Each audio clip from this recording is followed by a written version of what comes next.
Então, eu não sei se o professor Sabino se faz de desentendido, porque ele usa uma palavra que Jesus fala, né, que passará essa geração, não passará essa geração sem que vejam o Filho do Homem vindo nas nuvens, né? Foi as palavras do Sabino, né? Só que quando você vai ver as gerações bíblicas, você tem de Gênesis até da época de Noé, ali da arca, você tem várias partes da Bíblia que tem 14 gerações. 14 mais 14 mais 14, e possivelmente a quarta geração, ou terceira ou quarta geração de Jesus seriam mais 14 gerações, né? Então, quando Jesus falou ali para aqueles homens, ele não estava falando que ele viria e aqueles homens veriam, mas aquela geração sim veria.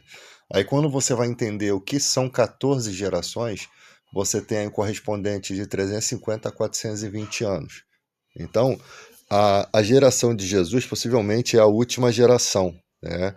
Então, quando Jesus fala, ele está falando a partir dele, você pode perceber que Jesus nasce no ano quarto antes de Cristo, antes da era, na era comum já, né? Então ali já é uma outra geração, e a partir você tem ali antes de Cristo e depois de Cristo, né? Então Jesus ele nasce 4 anos antes, né, dessa antiga geração, e ali você vai ter a quantidade de anos depois de Cristo, né? Então é uma geração nova, tanto que no mundo você tem essa divisão, antes de Cristo e depois de Cristo. Essa geração de Jesus é a última, por isso que é o fim dos tempos. Você não pode prever quando Jesus vai voltar, mas é breve a sua vinda, porque já se passaram 3 gerações antes dele, da criação do universo, da criação da humanidade até Jesus, já se passaram três. A de Jesus é a última. Então nós estamos sim no fim dos tempos. Por isso que fala que em breve ele virá. Porque essa última geração ela é muito mais curta em relação a toda a existência do universo. Porque a complexidade do evangelho ela chega a Cristo, né? Você vê que quando Jesus vai falar da destruição do templo, que ocorreu 70 anos depois da morte dele, com o Tito Vespasiano, o cara que fez o Coliseu, né?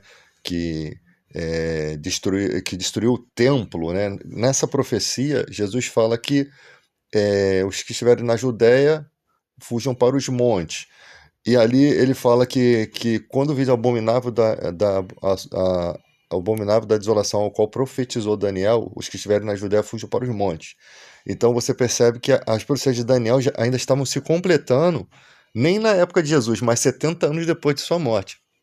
Mas Jesus ele já explicou que aquilo que aconteceria no ano 70 seria uma profecia de Daniel, né?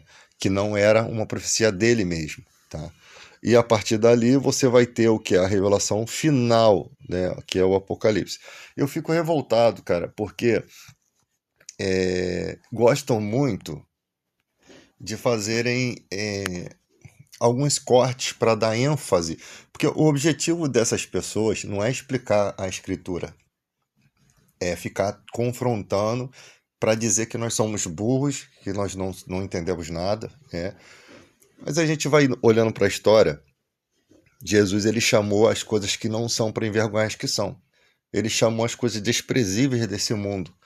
Quando você vai ver, o evangelho está classificado assim: uns foram chamados para pastores, evangelistas e mestres.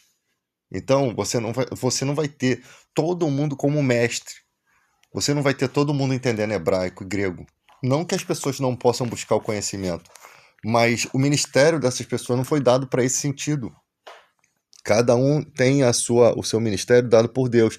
Então o que acontece com esses caras é que nós temos poucos mestres de verdade que entendem profundamente o hebraico, o grego, né, que podem trazer, mas temos mestres, uns têm esse chamado, mas se você vê a maioria de nós, como que o cara vai ter um chamado de mestre se ele não tem nem tempo para se coçar? Nós vivemos num mundo que o cara trabalha 6 por 1.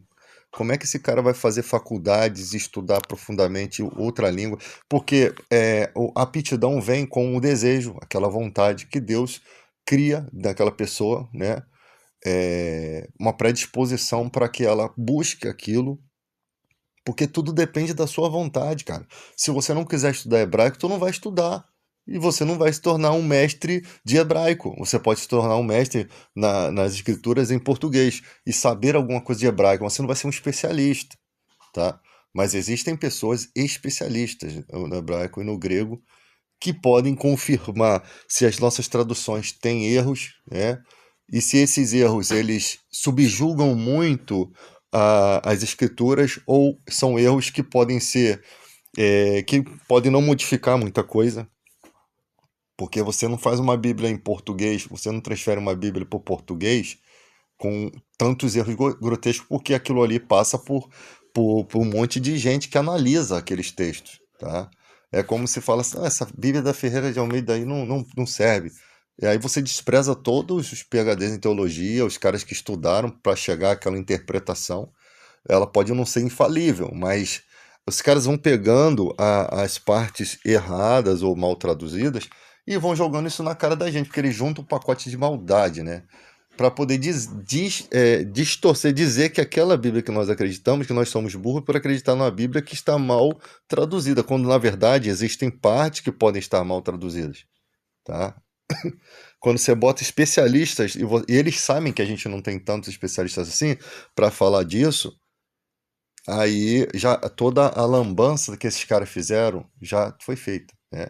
Nós não precisamos tanto nos preocupar com isso, porque infelizmente para eles, nós temos o Espírito Santo, né?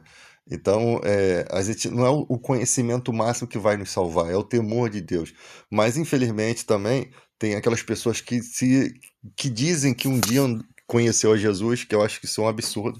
Eu já fui pastor, eu já fui isso e tal, e hoje em dia eu não sou ninguém. Quer dizer que antes ele era um mentiroso porque acreditava que tinha um Deus e tal, e agora com a sua inconstância, né? Ele, de forma inconstante, ele está afirmando que ele não, que toda aquela história dele era uma mentira e tal. Em quem que a gente vai acreditar? No cara que creu em Jesus e permanece assim a vida toda, ainda que ele tenha os seus erros, ele ainda consegue afirmar que Jesus existe, que fez parte da vida dele, ou um cara que lá atrás mentiu? Porque se eu conheci uma pessoa, lá na frente eu vou afirmar que eu não conhecia ela, eu sou um louco. Então como é que a gente vai crer numa pessoa inconstante assim? Entende? Que antes era um pastor e agora não, agora eu não acredito mais. Então, ele já mentiu lá no início. O que que me faz acreditar, que pode me fazer acreditar que ele não vai mentir agora? Porque ele já mostrou claramente a sua falsidade. Não, eu era pastor, eu achava que era assim, eu estava ali para ganhar dinheiro. E agora? Como é que eu vou acreditar num cara desse descredibilizado? Tá? Então, quando a gente vai falar, eu vejo aí os estudos, né? Algumas pessoas na internet até que vão contra as escrituras, vão contra a existência de Deus, não acreditam em Deus, mas conseguem ter um estudo realmente satisfatório, né?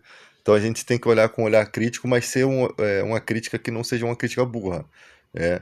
Por exemplo, a questão ensinada aí sobre Ezequiel 28, sobre aquele ser que se mostra ali sendo as características de Satanás, né? Que Lúcifer, a palavra Lúcifer não existe, mas as características. O texto é esquisito, porque mostra ali uma espécie de palavras, né? Que está meio que relacionada a um ser que não parece ser terreno. Mas podem ser figuras de linguagem. Eu não posso afirmar hoje em dia quem é Satanás, se ele é um querubim ungido que andava entre pedras afogueadas, né? A gente não pode afirmar porque nem os livros de teologia cristãos afirmam isso. Então, o problema do brasileiro é que ele não tem um comentário bíblico interpretado versículo por versículo, nem que seja um comentário barato ou básico, que aquele ali vai ter um monte de pessoas que estudaram para fazer aquele comentário e vão estar pautados dentro das escrituras. né? Eu tenho um da Central Gospel, que as pessoas falam, pô, da Central Gospel, pô, é um comentário muito bom. Eu acho que não existe comentário ruim. Existem comentários que podem faltar algumas coisas, mas ele não é ruim. Ele foi feito por PhDs em teologia, pessoas que estudaram. Então, tipo assim, tem ali um elemento forte ali que vai, inclusive, falar sobre esse texto que não é que não se trata ali de Satanás. Né? Parece que aos poucos a nossa mente está se abrindo para essa situação. Porque você hoje pode olhar com um olhar de preconceito aquilo. Cara, o cara está falando uma coisa que eu acredito que era, né? Aí quando você passou a vida toda explicando para as pessoas aquilo, mas quando você vai para o estudo ali, não há uma comprovação. Você está vendo pessoas que são mestres na literatura ali dizendo que não é, e a gente não pode afirmar que é. Dizer assim 100% que ele era um querubim, classe única e tal, essas coisas todas que o texto aparenta ser. Quando você vai para a revelação em Apocalipse, já é diferente, porque em Apocalipse é apresentado nitidamente, embora seja o livro da revelação, né, sendo ele livro da revelação, ele vai ter um conteúdo muito mais consistente que vai dar força para a sua interpretação. Tá? Vamos ser bem sinceros. Lá fala, primeiro ele começa uma figura de linguagem. O dragão com sua cauda arrastou 1/3 das estrelas do céu. Pô, não dá para você entender aquilo ali. Aí o texto do Apocalipse, ele vai revelar quem é esse dragão. O dragão é Satanás, a antiga serpente. Só tinha essa antiga serpente, a gente já sabe que é do Éden, né? É a interpretação que se tem. Porque no Éden, aquela serpente, ela personifica a maldade, o engano, né? Ela engana Eva, tá? Então,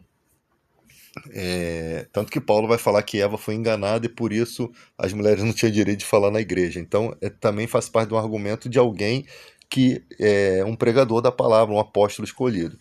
Então, você tem ali o dragão, o Satanás e seus anjos pelejaram contra Miguel e seus anjos. Então você está vendo que existe Satanás com seres angelical, ou seja, aquele 1/3 das estrelas que a sua cauda arrastou é o nosso argumento para dizer que 1/3 dos anjos do céu caíram com ele.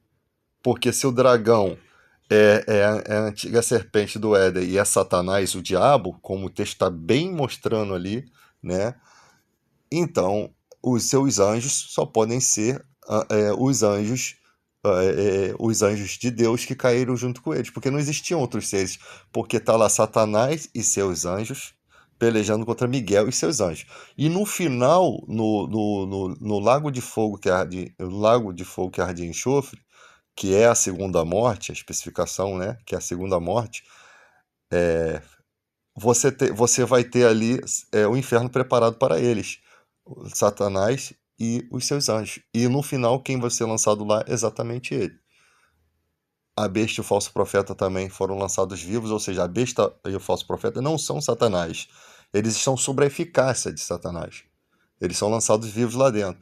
Então, o Satanás e seus anjos, aquele lugar é reservado para eles, mas os que não estiverem no livro da vida também são jogados lá. Então, os únicos seres que vão ter lá, a besta e o falso profeta, todos os que não estiverem no livro da vida, que foram julgados e não foram condenados, Satanás e seus anjos. Então não tem alma penada, Jason X, Fred Krueger, não estão lá, não tem esse tipo de coisa, né? Não tem outros seres espirituais. Quando fala Satanás e seus anjos, anjos ali são todas as ramificações ou cadeias, todas as potências espirituais da maldade.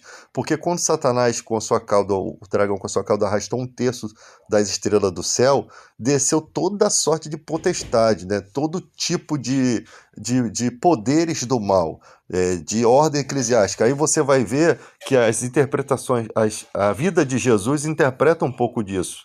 Porque você vai ter demônios falando que é legião, que são legiões, né? Que são muitos demônios. Você vai ter tipos de demônio que causa suicídio na pessoa, que lança a pessoa na água e no fogo para matar, né? Que Jesus falou que aquela casta só sai com jejum e oração, ou seja, Jesus está qualificando aquele tipo de império das trevas como sendo muito mais poderoso, então era necessário mais consagração. Então você vai percebendo essas coisas. Você tem a mulher encurvada de Lucas 13, que era um espírito de enfermidade que deixava a mulher corcunda. Aí Jesus fala, não convia soltar dessa prisão essa filha de Abraão, a qual Satanás há 18 anos mantinha presa. Lucas 13, 10 ao 16. Então, você vê ali a eficácia de um certo espírito que causa doenças, né? Então, isso são revelações. O Novo Testamento é todo complexo de informações a nível de decadência espiritual, de que o processo da vinda de Cristo causa uma decadência espiritual. O nome de Jesus está sendo engrandecido e a gente vai passar a ter o poder do nome dele e o Espírito Santo, que é a própria palavra em grego, significa consolador. Quando Jesus fala, quando eu subirei o Pai, rogarei ao Pai, e ele vos enviará outro consolador, né, para estar para sempre convosco, o Espírito da verdade que o mundo não pode conhecer, mas vocês têm. Então, quando você vai debater com essas pessoas, lembre-se que o mundo não vai aceitar. A aceitação do Espírito Santo, ela passa a ser por meio da conversão, por meio da pregação da palavra, da conversão. Então, você debater com pessoas, ainda que sábias, pessoas inteligentes, que podem até trazer informações do Evangelho, mas elas não têm a capacidade de crer, porque o Espírito Santo é o Espírito da verdade. Ele que capacita o homem na verdade, ele que guia o homem na verdade. Então, quem não tem o Espírito Santo não pertence ao reinado de Deus. Não pertence a ele. Não adianta, pode ser o inteligente que for, pode se achar o mais sábio. Não tem, acabou, né? Os sábios da época de Jesus, cara, Jesus falou, vocês sabem que eu sou o Messias, mas não me confessam com medo de perder seus lugares na sinagoga, né? Então, tipo assim, os caras conseguiam saber que Jesus era o Messias, mas não tinham capacidade de acreditar. Eles não queriam aquele ministério. Eles, como a profecia disse, vendo com os olhos, mas não creram no coração. Eles estavam vendo com os olhos. Eles estavam entendendo que o ministério de Jesus só poderia vir de Deus. O próprio Nicodemos disse isso. Mestre, eu sei que tu és mestre, porque vindo da parte de Deus, porque ninguém pode fazer os milagres que você faz se Deus não for com ele. Os sinais mostraram que Jesus estava fazendo coisa extraordinária que só com a permissão de Deus poderia ser feito. Cegos de nascença, surdos, pessoas com testemunho de pessoas que viram o testemunho de outras, porque você não vai enganar as pessoas assim, cara.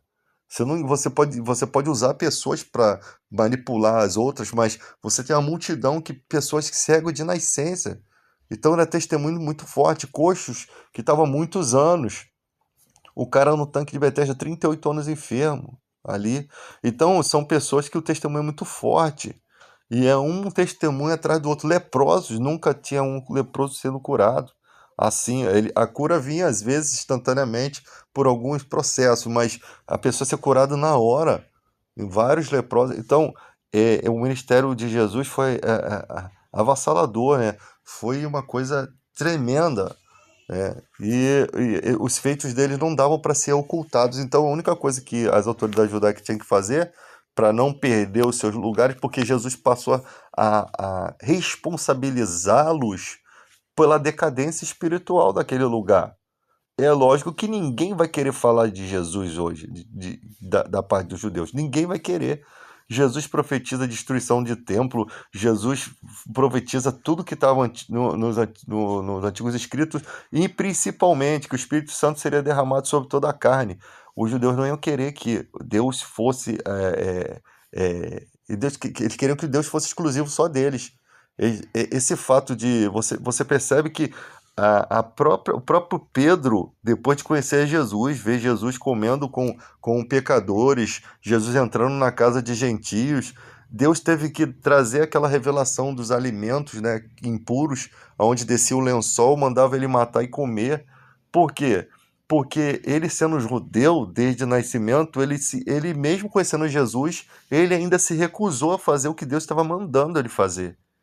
Então ele entendeu a questão da revelação, a partir daquela revelação que ele foi na casa daquele homem que era um homem bom, né? É, e, é, e ele foi até lá e ele sabia que um judeu não poderia ir em casa de gentios, né? Ele sabia que não podia, mas lá Deus derramou o Espírito Santo como cumprimento das profecias do Antigo Testamento. Deus só estava cumprindo o que estava escrito, que é que esse muro da divisão, né? Paz para os que estão perto e paz para os que estão longe. Essa barreira que o judeu via que o seu próximo era só o outro judeu e não. E Jesus, por parábola, falava que o próximo era qualquer pessoa que necessitasse. Jesus usa o exemplo lá de que vinha um levita, via o cara lá no chão, né, que foi machucado, passava de longe, ia para o templo, e ali veio o outro, fez o bem. Então, Jesus estava questionando se era lícito ou não fazer o bem a todas as pessoas. Para o judeu, não, só for fazer o bem para aquele que é da minha nação, porque eu não posso me contaminar. Então, Jesus veio quebrando paradigmas que já estavam nas Escrituras. Ele só veio demonstrando que lá os profetas falaram que chegaria esse tempo. Só que eles se recusaram a aceitar esse tempo. Por quê? Porque por conta do comércio, os caras estavam vivendo na hipocrisia, ou gostavam de ser chamados de senhores, de alargar os seus filactérios. Jesus veio criticando toda a crosta de maldade que aquela geração estava cometendo. O corban, né, o acordo que o cara tinha para não cuidar dos pais da velhice, na velhice, né, fazia um acordo lá com o sacerdote lá do templo, aí não queriam ter a responsabilidade de cuidar dos seus pais, coisas absurdas que Jesus bateu firme. A questão dos caras mandarem a mulher embora, repudiava a mulher, não dava a carta de divórcio, que já era permitido por Moisés, mas não era aquela vontade real de Deus, né? Então aquilo mas se fossem mandar embora, que pelo menos deixasse aquela mulher ter a carta para que ela não vivesse infeliz, porque no contexto daquela época, ser repudiada, a mulher não teria o marido para poder auxiliar ela, porque no casamento judaico a mulher não trabalhava, né? Raramente você vai ver questão de trabalho, não estudava. Ela não podia voltar para casa dos pais, porque às vezes os pais já tinham morrido ou não tinha condições de mantê-la, né? E seria meio que vergonhoso para aquela mulher não dar filhos, não poder casar-se, né? Não poder casar-se novamente. Então, há muitas questões que precisam ser analisadas, mas Jesus veio batendo, martelando em cima daquela sociedade.